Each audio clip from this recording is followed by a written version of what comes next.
Joining me now is Shahram Hadian. He's also a former police officer, so I thought I'd bring him on to look at this video tonight that's going absolutely viral of Alex Pretti. This was a week or so before he was killed. This was his interaction with the ICE agents, or with ICE agents there in the Twin Cities about a week before he was killed. Now, this video, if you haven't seen it, is very shocking. It just came out today by a group known as News Movement. I want you to watch it, and then we're going to have former police officer Shahram Hadian respond to this. Watch. This is a moment the News Movement filmed on January 13th in Minneapolis, showing a man who appears to be Alex Pretti interacting with federal immigration agents 11 days before Border Patrol shot and killed him. Our footage was analyzed by the BBC, whose facial recognition technology confirmed his identity to a 97% degree of accuracy. On the morning of January 13th, our team received a tip that federal agents were blocking a street at the corner of East 36 and Park Avenue in Minneapolis. We arrived around 10:15 a.m. We saw observers shouting at the agents as they walked back to their vehicles. When they started driving away, the man kicked their taillight. An agent then got out of the vehicle, grabbed him, and pushed him to the ground.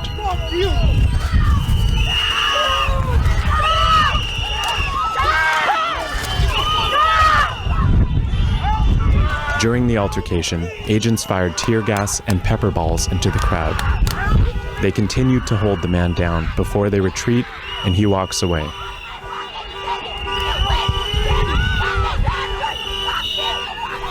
The man in our footage is wearing a similar outfit to what Pretti was wearing on the day he was killed. What appears to be a gun is also visible above his waistband.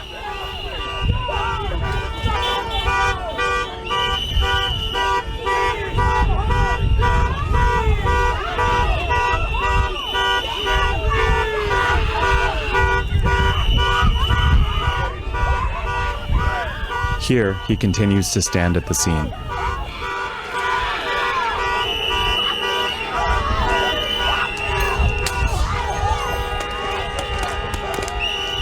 On the day he was killed, the Department of Homeland Security claims Pretti, a 37-year-old ICU nurse, approached officers holding a handgun.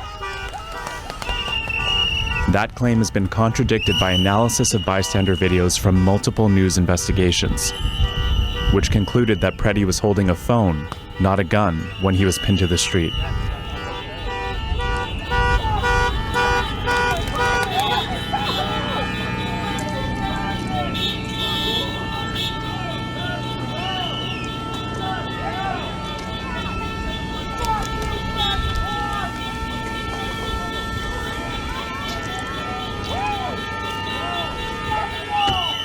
Shortly after the altercation we filmed here on January 13th, federal agents drove away. Soon after that, we left the scene.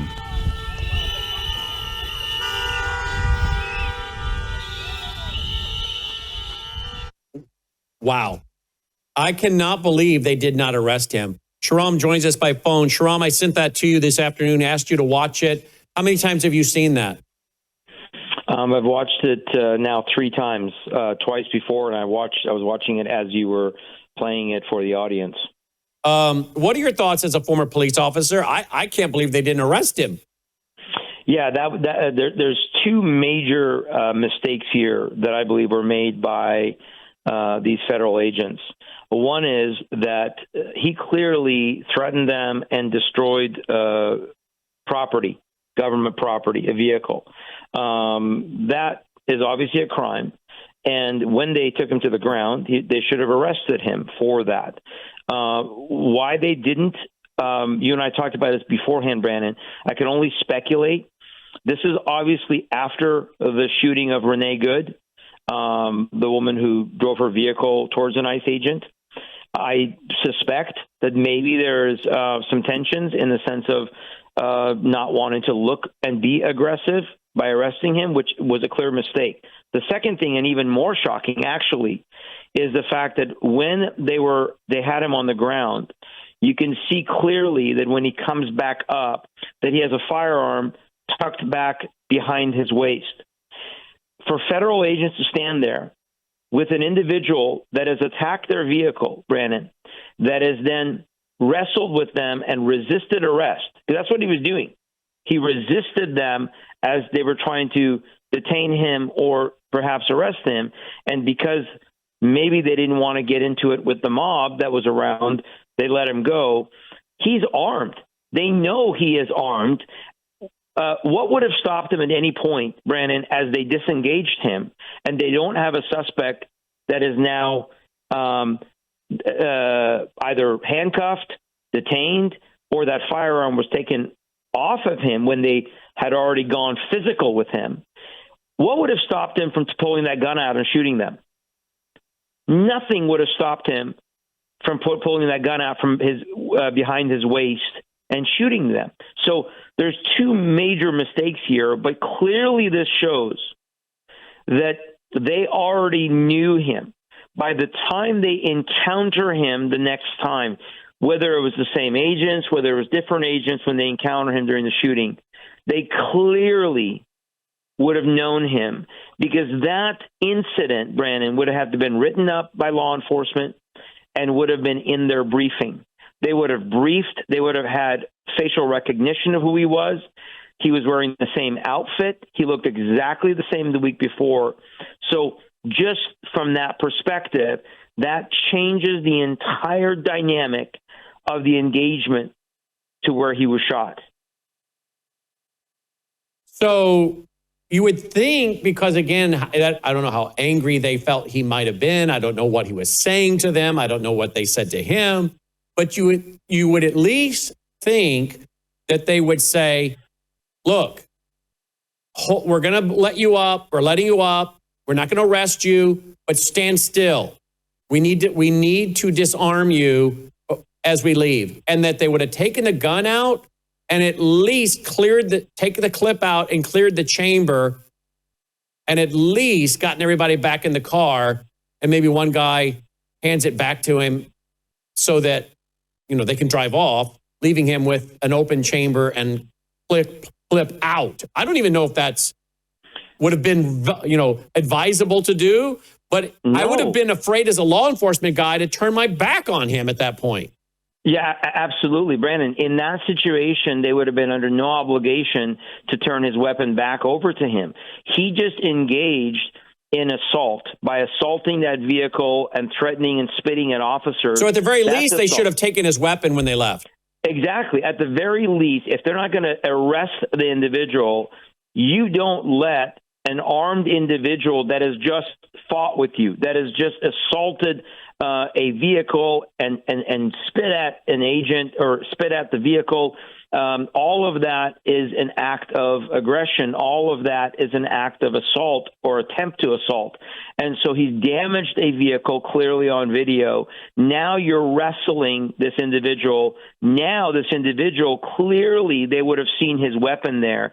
For them to let him up, again, that's the greater failure. And I've been I've been overall very supportive of federal agents and ICE and what they've done.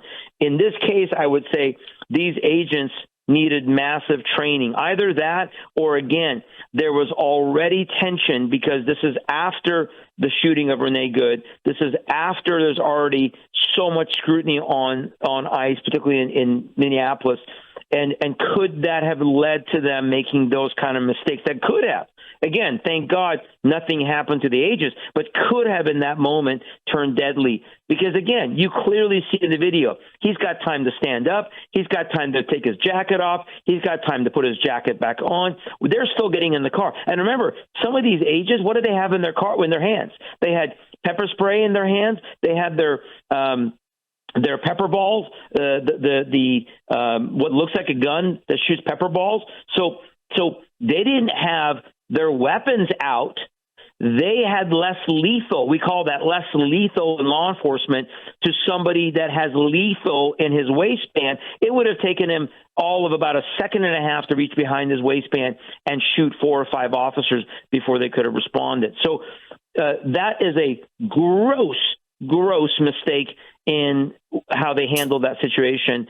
And I can only, again, surmise that when he engaged them a week later and comes up and puts him. Remember, in the other video, he places himself between federal agents and a suspect that they were interrogating or about to arrest. He places himself in the middle of a active investigation, an active arrest potentially, and now is trying to stop law enforcement. So this encounter changes everything. This encounter means they knew him. They knew that he was already violent. They knew that he had already fought. So now that's going to heighten the situation when you're fighting. And of course, the situation was unfortunate because clearly the one agent, I'm talking about now the second week when he was shot, clearly the one agent had disarmed him. And you've probably seen the speculation that they think the firearm may have gone off. Right. And that gun is known for misfiring, those type of discharges. Mm-hmm. And that led to now gun. And listen, when you have 7 or 8 agents in a scrum with someone that's resisting, and one agent or one police officer says gun, you don't know where the gun is. You don't know, does he already have it in his hand? I mean, it's a melee, right? So unfortunate second shooting. But this changes the whole dynamic. This changes the entire dynamic of, oh, this guy's a martyr. This guy, is just a nurse, is an ICU nurse. He didn't deserve to be murdered. All this kind of rhetoric. No, he's clearly on video attacking law enforcement, breaking their, damaging their vehicle, and he is armed, and he is shown to resist arrest, to fight armed. That changes the whole dynamic. You changed the whole ballpark. Well, I wanted your analysis on that because, again, this is becoming very,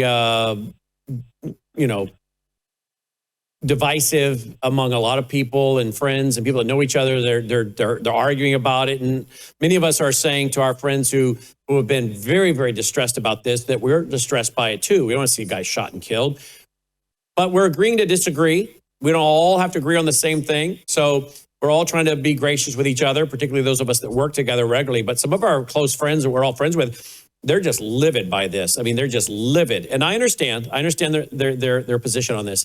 But this video that's come out today, this afternoon, it's broke this afternoon. This does put everything into a totally different context. He seems as though he was absolutely known. They knew who he was. And I can't believe they didn't arrest him the first time. I wish maybe they had. Maybe he'd be alive now. I don't know. But let me switch conversations with you real quick here. President Trump put out today that a massive armada is heading to Iran. This is because he's he is Iranian. He's from Iran. He was born in Iran. Shahram was. A massive armada is heading to Iran, says President Trump. It is moving quickly with great power, enthusiasm, and purpose. It's a larger fleet headed by the great aircraft carrier Abraham Lincoln, then sent to Venezuela. Like with Venezuela, is ready, willing, and able to rapidly fulfill its mission with speed and violence if necessary. Hopefully, Iran will quickly come to the table and negotiate a fair and equitable deal. No nuclear weapons, one that is good for all parties. Time is running out. It is truly of the essence. As I told Iran once, make a deal. They didn't, and there was an Operation Midnight Hammer, a major destruction of Iran. The next attack will be far worse. Don't make that happen again. Thank you for your attention to this matter. And then we have Ambassador Huckabee, as I reported on the Worldview Report tonight, saying it's time to take down the kitchen that keeps serving up the plates of poison. You think we're going to see a strike of Iran or not? Well, here's my problem. And you were talking about earlier in regards to these shootings with ICE. And if I could just quickly comment on what you had said, if you don't mind, about the shootings with ICE. I try to be a level-headed person. We all get emotional. And I try to, look at things objectively. I just want to be on the record as saying the Renee Good shooting, tragic. This shooting, tragic. You don't want anybody to die. But when people do stupid things against law enforcement, bad things happen. Nothing ever good comes out of it. You fight with police when you're armed, something bad's going to happen. You drive a car at law enforcement, something bad's going to happen. So let's not absolve their actions by simply blaming ICE. But in this case, I hope I've been fair, Brandon, that I'm saying those agents need to be retrained. those agents, either the policy is wrong or their training. And let's not forget, the federal government had put an edict out last year. Remember, they had a shortage of ICE agents, so they've had to hire ICE agents very quickly and train them very quickly. I wonder if that's coming back to bite. So sorry about that. I just wanted to quickly mention that again, my heart goes out to the idea of lost lives. But going back to Iran, here's my problem. I don't read code. Everybody's telling me, and I posted on this comment from the president today, on Truth Social on my page. I don't read Trump code. People apparently are telling me there's a code that the president has where he says one thing and he means something different. I'm sorry. I don't read that. I don't know that code. Apparently I was not given that cheat sheet of what words mean. When he says to this regime, make a deal, we got this big armada coming, it's going to be bad. I get the threat. But we are now going on over 2 weeks of the president telling the Iranian people, help us on the way, go into the streets, take the institutions. And the numbers are staggering of deaths, of massacres. Again, I remind everybody, we don't know how bad it is because the information coming out right now from Iran is still old. These videos that are being uploaded are still old from January 8th, 9th, 10th, and so forth. Do I think there's going to be a strike? Oh, man. My gut is telling me no. My gut is telling me no. My gut is telling me that, and even if there is a strike, Brandon, do I think that strike is going to debilitate the regime as was the intent of the June attack by Israel?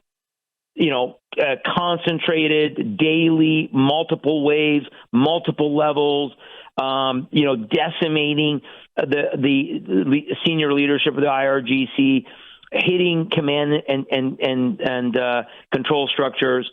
Do I think that that's what America is going to do after waffling for 2 weeks? No. I wish that I felt differently. I wish that I was wrong. Listen, this is one area that I'm dead wrong. I hope not only does America hit Iran, but they hit them hard. They decimate this regime, and it allows the people to rise up. But maybe you can help me out. I don't know what that's code for. Am I too literal? Am I too literal to read someone's words who says, make a deal? You're making a deal with a murderous, demonic Islamic regime that, oh, by the way, can I remind people, in Islam, the permissibility of lying. The regime has lied and lied and lied and lied. They lied to the president when they said we've stopped the executions. They lie about deals. They lie about we don't want nuclear weapons. They lie because Islam lies. They're permitted to lie. So I'm at a loss for what deal is on the table. All right, let me go to one before I run out of time. Let me go to something else. I played this on radio and TV today at 1 o'clock Central, but I got to play it here for this audience and get you to comment. Have you seen the video of Tucker Carlson in Saudi Arabia? I actually was watching part of your live show today, your radio, and I didn't get a chance to watch it. So I'd love to hear that again. Here's Tucker Carlson. Okay. And of course, this year, just a year later, it's like, yeah, of course, everyone's in Saudi. Like they're, yeah. And I'm glad to see that because it's reality based. I'm not here to promote the Saudi government. Of course, I'm American, but I think that Saudi Arabia is a fundamentally real country. It's an ancient country. It's the physical center of one of the largest religions in the world. And it is, of course, a force because of its resources and its diplomacy. So, like, I'm glad to see a real country get treated like a real country, like an actual country, not just a client of some other country. So it's good. Wouldn't it be wonderful if people had some ideas about those things you've spoken about, the graciousness, the hospitality, the kindness, before they commented on it from afar? Because I think it's an experience which, once you've had, changes your perception. Well, I strongly agree with that. And I've taken a lot of abuse in my country for saying things like that out loud. I'm, for whatever it's worth, a pretty fervent Christian.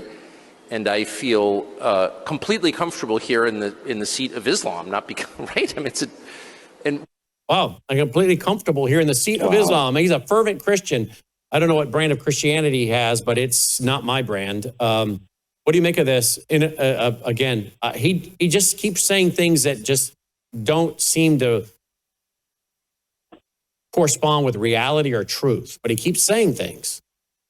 Yeah, I think that's a great way of describing it. This is not reality. It is delusion. All I can say is he's a deluded man.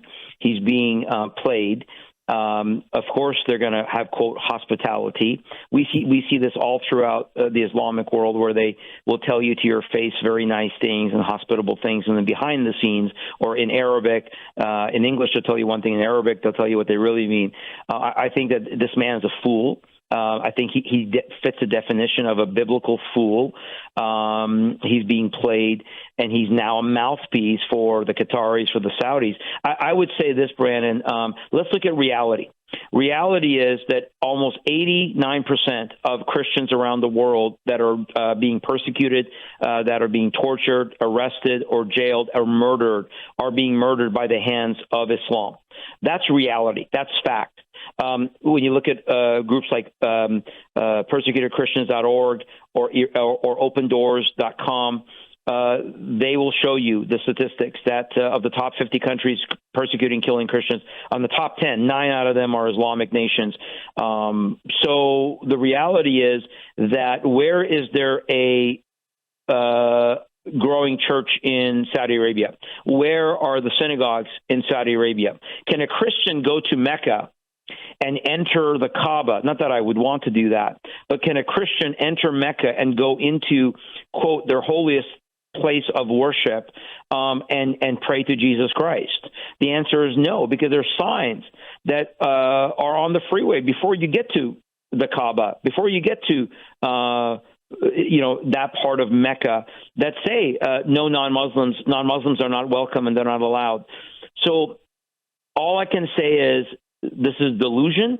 This is a fool. This is a mouthpiece now of the Arab nations, that for him to say, I feel comfortable in the seat of Islam, how would he respond if he had a chance to sit down and talk with families of Christians who've been murdered in the seats of Islam, in Iran, in Pakistan, in Nigeria now, in Sudan, in Syria, places where Islam takes over, and then tell me if Christians feel comfortable in those. Oh, you know how they're comfortable. Oh, yeah, if they're subjugated, if they become dhimmis and second-class citizens and pay an extortion tax called the jizya, oh, yeah, maybe then they're comfortable. Maybe if he goes to Qatar and buys his new apartment in Doha, he'll be comfortable as a dhimmi. But wait for him to assert Christianity and just see how uncomfortable this fool will become in the, quote, seat of Islam. It's unbelievable what a propaganda mouth he's become. Shahram, tlministry.com, tilministry.com, and we carry his broadcast right here as well at Worldview Tube. Shahram, as always, thank you for joining us tonight. Thank you, brother. I appreciate it. You too, my friend. And guys, we'll be right back. A lot left in the show. Don't go away. News is moving faster than ever, and so are we. Worldview Tube brings you 24/7 live stream coverage and now real-time alerts when it matters most. Once you have the Worldview Tube app installed, exit the app and navigate your way to Settings. In Settings, locate the tab labeled Notifications. Select the Notifications tab. Scroll down until you locate the Worldview Tube app icon. Select the tab, and here you can turn on and customize your notification experience for the Worldview Tube app. News doesn't wait, and neither should you.